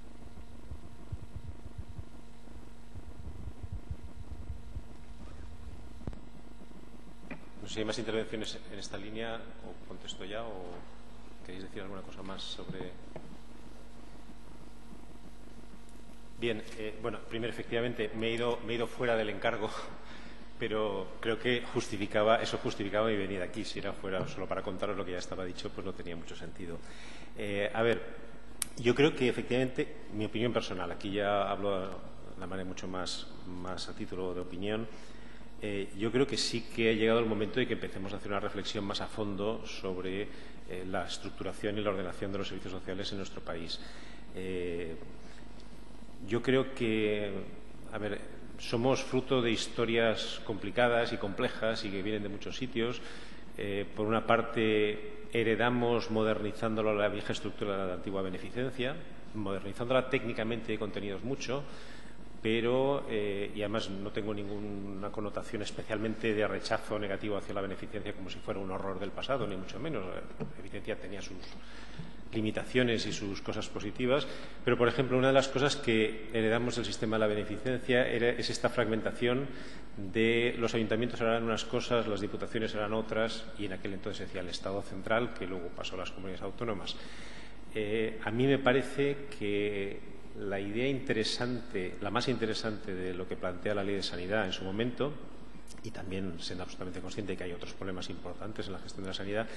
es esta idea de decir, bueno, pongamos todo en un único sitio. Decíamos un nivel de administración, en aquel momento se decía que son las comunidades autónomas, pongamos todo en un único sitio y a partir de aquí que cada uno se busque la vida, y si miramos el ámbito de la sanidad, cada uno se ha buscado la vida de maneras diferentes, y el sistema sanitario catalán o el extremeño o el vasco son diferentes en muchas cosas, pero al menos comparten ese elemento de decir, bueno, al menos la responsabilidad está en un único sitio. También sabiendo que una vez que uno ha decidido descentralizar, la probabilidad de que las cosas sean diferentes es muy alta. Si uno quiere hacer lo mismo en todas partes, pues no tiene mucho sentido descentralizar. Descentralizar significa aceptar que va a haber diferencias entre diferentes espacios. Yo creo que en nuestro caso la cosa que nos complica es que por una parte hay una descentralización a las comunidades autónomas parecida, digamos, para entendernos, a la de la sanidad, de los servicios especializados que venían del INSERSO, venían de Linas o de otros sitios. Las comunidades autónomas en muchos casos heredan toda la antigua beneficencia provincial de las residencias de mayores o de menores de ámbito provincial, que tenían un peso en su momento muy grande. Y por otro lado nacieron los servicios sociales en los finales de los 70, los servicios sociales locales, municipales, el embrión de lo que luego sería la atención primaria, los servicios generales, y finalmente serían recogidos y potenciados por el plan concertado. Yo creo que tenemos como diferentes filones que han ido llegando de diferentes sitios, de tradiciones diferentes, uno más volcado en lo institucional, otra más tecnificada. Lo que venía del INSERSO tenía un nivel, digamos, de cualidad, de sofisticación técnica mucho mayor que lo que venía de la beneficencia provincial, y otro que viene de esta iniciativa de tipo local. No estoy seguro que hayamos casado bien las cosas. Yo creo que, por ejemplo, el plan concertado lleva estos 25 años también, ¿no? Más o menos de funcionamiento, más de, ¿no? Porque es del 80 y pocos, ¿no? 88. Por lo tanto, lleva ya su buen recorrido. Creo que ha tenido un papel muy positivo y muy importante en expandir este nivel, pero no estoy seguro de que hayamos encontrado la forma de casar ese nivel con otros niveles de los servicios sociales en el ámbito, al menos autonómico, si es el que decidimos que es el responsable plenamente en materia de servicios sociales. Creo que eso es lo que no está del todo engranado. Ya sería pedirme opinar mucho. Por ejemplo, si eso habría que repensarlo. A mí me suscita dudas, como decía antes, en el caso de la dependencia, que la atención a domicilio, parece que la atención a domicilio es por una parte de la atención a la dependencia, pero por otra parte es parte del otro, y no sabemos si estamos hablando de la misma o no. Y eso incluso, no conozco el caso de Extremadura, pero en alguna comunidad me consta que ha generado unas ciertas tensiones internas. Se ha empezado a hablar, no, una cosa es la atención a domicilio de la dependencia y otra cosa es la atención a domicilio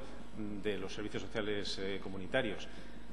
¿Realmente eso debe fragmentarse de esta manera, o tendríamos que pensar una forma mejor de casarlo y ligarlo? Y eso unido al hecho de que tenemos, y es nuestra historia, tenemos el mapa administrativo que tenemos 8.000 municipios, tenemos un número importante de provincias, ha ido reduciéndose, pero también ha aumentado en algunos sitios con los cabildos y demás. Tenemos una estructura muy compleja de la administración, y eso yo creo que no ayuda a que las cosas cuadren. Yo en ese sentido creo que sí que sería interesante que poco a poco y sin histerias, pero sí también las soluciones mágicas de fuera las diputaciones o todas las diputaciones que a veces oímos, pues yo me iría un poco con pies de plomo, pero sí que es cierto que creo que tenemos un exceso de complejidad en la estructura y algunos de los elementos poco trabados, poco casados, poco articulados entre sí. Unido además a lo que decía, al hecho de que, como además, por ejemplo, ahora me viene a la cabeza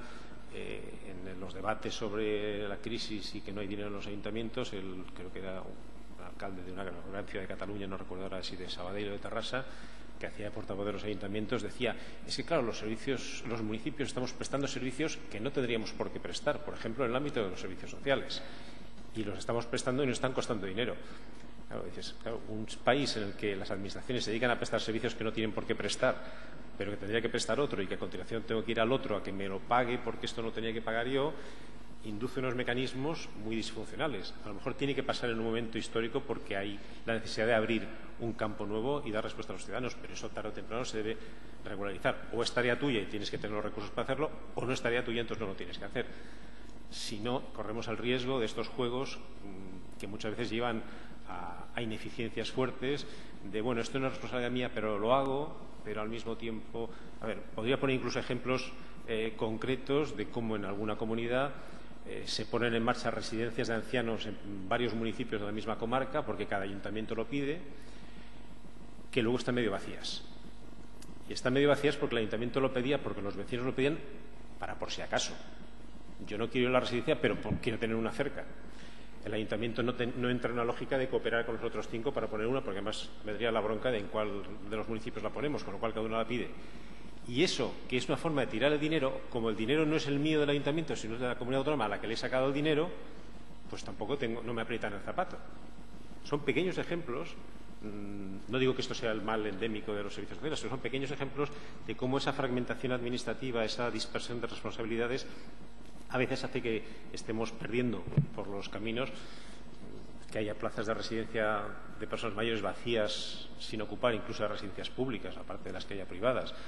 o que en alguna comunidad también, hablando de los centros de día que se han ido construyendo, están medio vacíos porque eso no tocaba en ese sitio y una vez más, como lo pagaba otro, pues son cosas que deberíamos ir revisando. Y ese es el tipo de cuestión. Yo tampoco tengo una respuesta única, ni mucho menos, pero creo que deberíamos ir abriendo un debate en cada uno de los sitios. Creo que algunas de las leyes de servicios sociales de la última generación, a mi modo de ver, o es mi lectura de esas leyes, combinan dos cosas. La consciencia de que hay ese problema, porque lo dicen, lo formulan, y al mismo tiempo, supongo que por razones explicables desde el punto de vista político, no se atreven a simplificar a fondo las responsabilidades, porque temen enfrentarse con otras administraciones que también lo piden, y al final optan por mecanismos que funcionan o no funcionan. Hay alguna comunidad que tiene 5 comisiones de coordinación interadministrativa, una comunidad que no llega al 1.000.000 de habitantes, entre diferentes niveles de administración. Claro, solo para coordinar, como decía la ley de sanidad, ¿quién coordina a los coordinadores? Es decir, el sistema sanitario español venía arrastrando esa fragmentación. Históricamente se había intentado coordinar creando comisiones y leyes de coordinación y al final dices, oye, acaba siendo más trabajo de coordinar a los coordinadores sin resultados que otro tipo de opciones. Creo que en ese sentido, por ejemplo, se me ocurren cosas, ¿no? Es decir, la idea de una cartera de servicios única por comunidad autónoma y luego nos ponemos de acuerdo quién tiene que prestar cada servicio, podría ser una forma de poner orden, pero hay más de una comunidad autónoma que ha dicho, bueno, yo tengo mi cartera autonómica, pero luego habrá las carteras provinciales y las carteras municipales.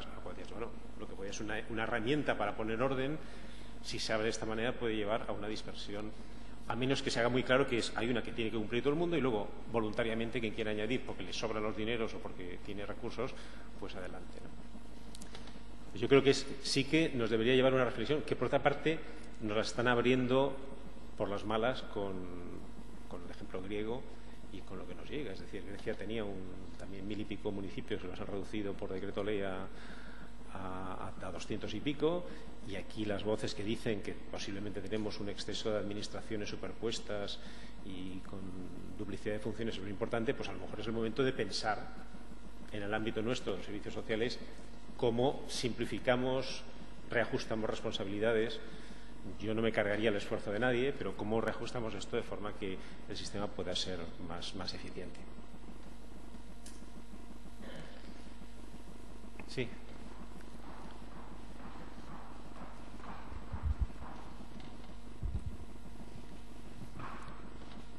Yo volvería sobre algo que has comentado. Me ha parecido muy interesante, has lanzado muchas cosas de las que se me ocurren también, pero al menos me gustaría centrarme en una que quizá también pueda tener cierta relación con la que acabas de comentar, ¿no? Y tiene que ver con el debate de cuándo se considera que una persona, en paralelo con la sanidad, de nuevo, está curada, no está curada, está incluida, no está incluida, etcétera, ¿no? O sea, yo creo que sí es posible definir eso, igual que es posible definir la curación. Una persona no está curada, estará curada de una enfermedad puntual, que no pasado mañana puede volver a estar enferma de otra, o puede tener un accidente, o por tanto vuelve a estar en otra situación. Y claro, el simplemente dejar en el aire que eso no es posible definirlo de una manera clara, corre el riesgo de que caigamos en lo que yo creo que es uno de los principales problemas de los servicios sociales o en general de lo que puede ser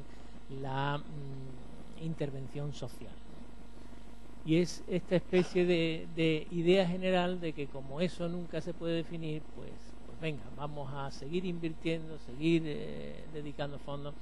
y al final lo que se genera en la población es esa sensación de que al final la intervención social es como una especie de pozo sin fondo en el que uno va dando cosas,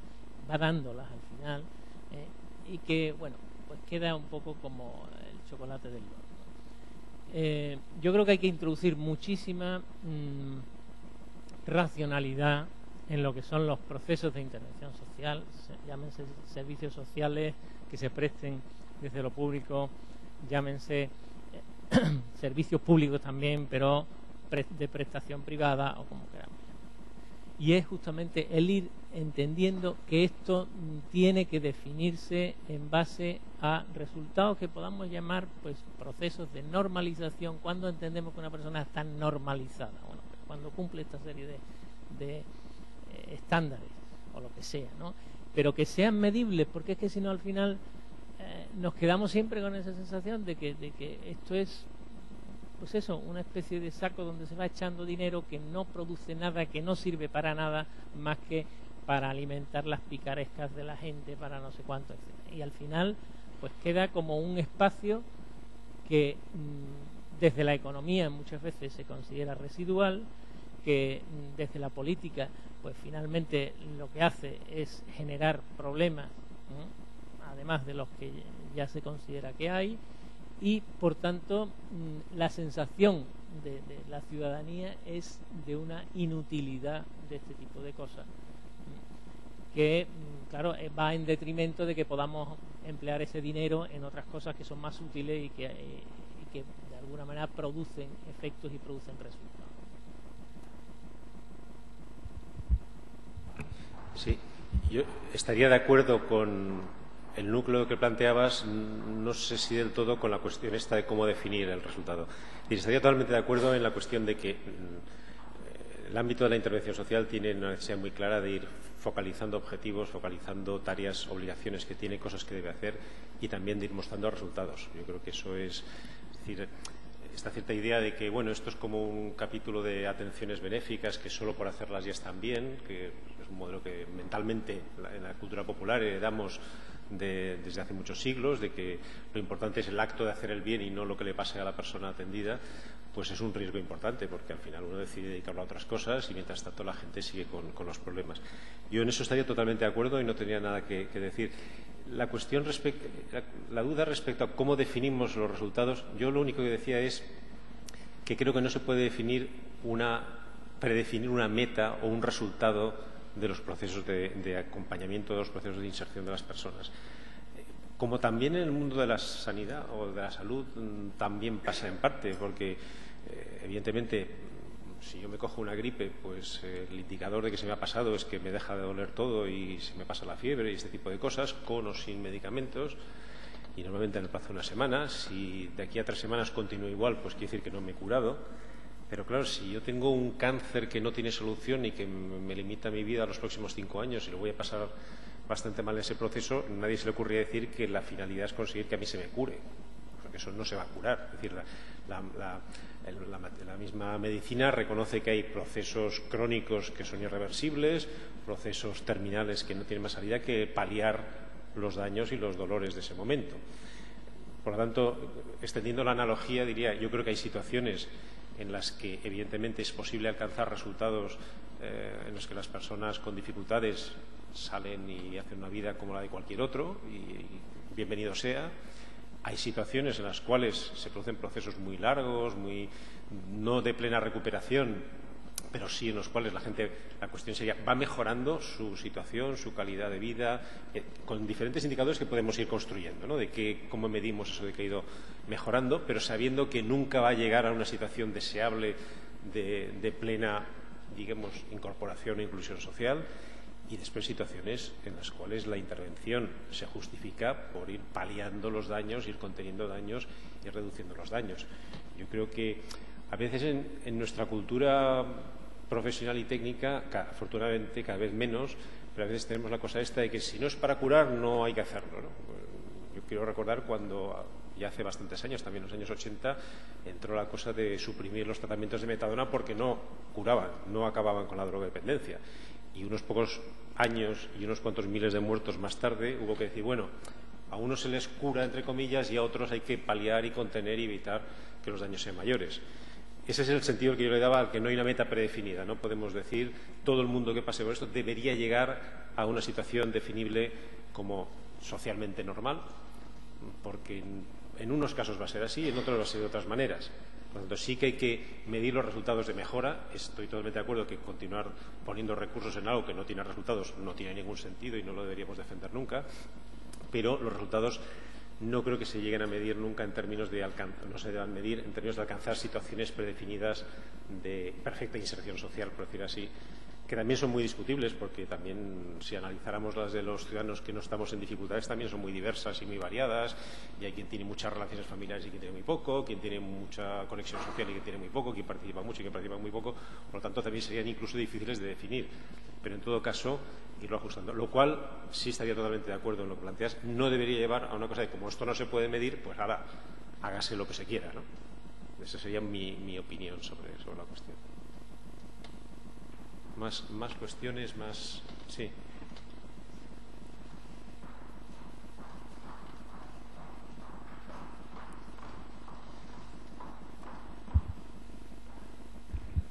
Sí, a mí me gustaría comentar esta exposición que has hecho, muy interesante, ¿no? El concepto de los servicios sociales en sentido amplio y que secularmente siempre a lo mejor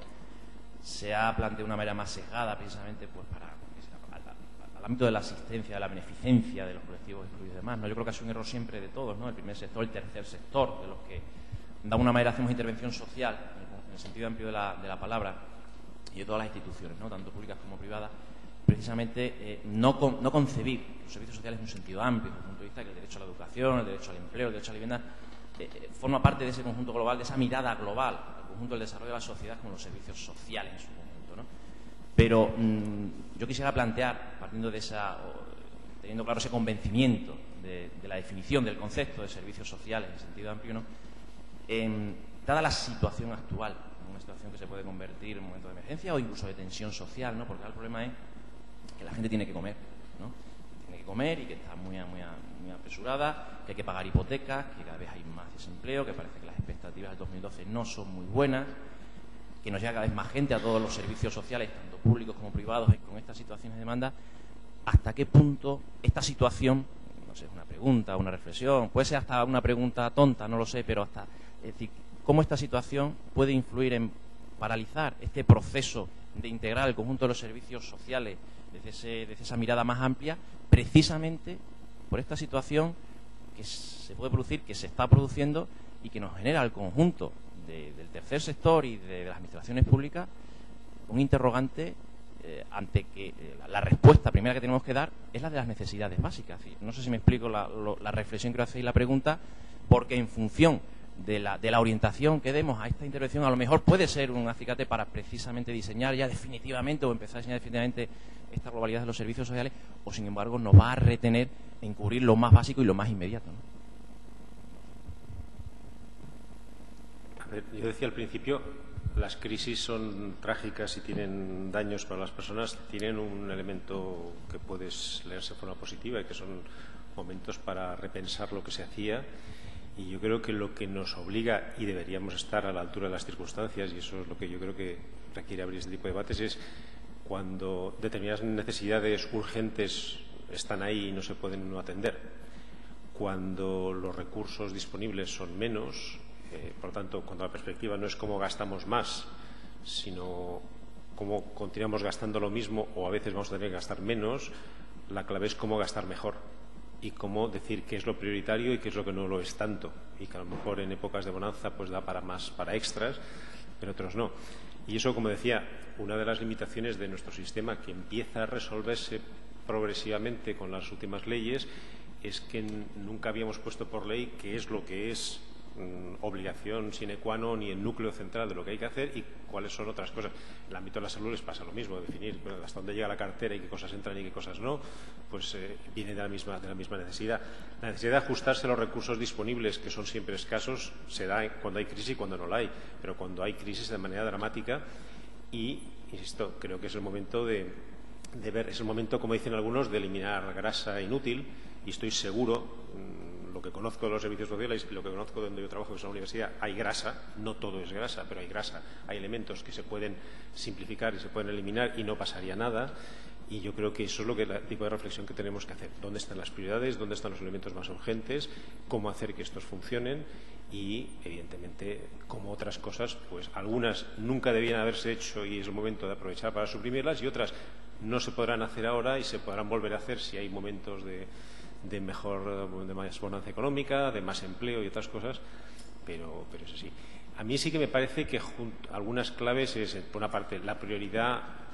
de la parte no de servicios sociales sino de la asistencia social. La gestión de los servicios sociales, no, eso es otra discusión, es evidentemente esta garantía de las personas que están en situaciones de desprotección, la gente que va quedándose fuera de las prestaciones por desempleo, ofrecerles un mínimo colchón, con las cautelas, con los seguimientos, con los mecanismos de favorecer posiblemente que la gente que pueda pase por dispositivos de formación es una magnífica idea, ya que no va a poder tener trabajo de momento hasta pasado un tiempo, con lo cual aprovecha el tiempo para formarte mientras te ayudamos. Por lo tanto, eso podría ser más prioritario que otro tipo de cuestiones que pueden ser secundarias. Ese es un núcleo que a mí me parece que sí que sería central en momentos como este. Pero insisto, es a pensar cómo gastamos mejor, cómo ordenamos mejor. Y cómo también una de las cosas que deberíamos pensar es, yo creo que pensar que las tasas de desempleo una vez más, a pesar de que esta vez nos ha cogido más el toro, porque también la sociedad española ha cambiado, pero volvemos a tener tasas de desempleo que teníamos en los años 80, que cuando las teníamos los europeos no entendían cómo aquí no había estallado una guerra civil. Y todos sabemos que eso tiene que ver con los mecanismos fuertes de contención familiar y de apoyo social y otro tipo de cosas que están funcionando, que nos permiten sobrevivir con un 22% de desempleo, cosa que los alemanes o los ingleses les daría un ataque de solo pensarlo. Porque seguramente en sus sociedades un 22% de desempleo sería absolutamente explosivo. Las nuestras, para bien o para mal, tenemos toda una serie de mecanismos colectivos, locales, familiares de apoyo, que puede ser una línea importante de desarrollo, favorecerlos y potenciarlos, ¿no? Y por lo tanto no habría que desechar ese tipo de cuestiones. Y esas cosas a veces tampoco cuestan tanto dinero, ¿no? Lo digo porque a veces pensamos que hay que gastar mucho más y a veces podemos gastar mejor y gastar en cuestiones que pueden servir de apoyos de este tipo de manera. Por lo tanto, prioridades, simplificar, donde veamos redundancias y superposiciones, intentar eliminarlas, y también una de las cosas que a veces nos ha faltado en el sistema de servicios sociales, que es, parece que hacíamos la misma política cuando había crisis, cuando había bonanza y cuando vuelve a haber crisis. Pues no, pues ahora mismo cambia la cosa, y de la misma manera que si hubiera una epidemia de no sé qué tipo, el sistema sanitario tendría que darse la vuelta y dar prioridad a otras cosas, el sistema de servicios sociales ahora seguramente debería fijar, no digo que dejar todo lo otro, pero sí repensar sus prioridades y reestructurarse para hacer frente o reordenarse para hacer frente a la nueva situación. Pero yo insisto, a ver, yo si tuviera que hablar en otros ámbitos también diría, desde luego no soy partidario en absoluto de reducciones de los recursos disponibles, pero van a reducirse o se están reduciendo, al menos no van a crecer. Por lo tanto, creo que hay una tarea para adentro, es decir, cómo aprovechamos mejor lo que tenemos.